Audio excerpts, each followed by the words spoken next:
You're on the water at 7, 3 outboards running. The inlet is clear. This is the Verve 40. I'm Kaya with Minted Yachts. By the time you're past the jetties, the Seakeeper is working and 1,050 horses are behind you. Solid ride, smooth ride. You're there before the wind builds.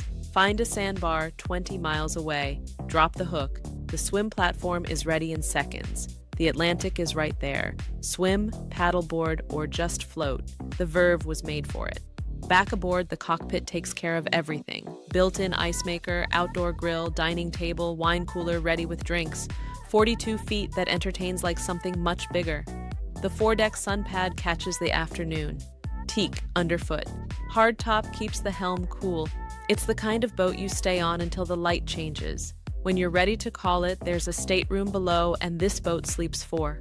Full galley, 3 zones of air conditioning. It was built to stay overnight. Under 600 hours on all 3 outboards. Factory Seakeeper, power sunshade, teak throughout. Someone took care of this boat, and it's ready for you. The Verve 40 is listed in Boca Raton as the best priced and best equipped on the market. Full specs at yachtspecsdirect.com. I'm Kaya with Minted Yachts. Let us know what you think. For additional information, please feel free to email me at info@mintedyachts.com or hit us up at yachtspecsdirect.com.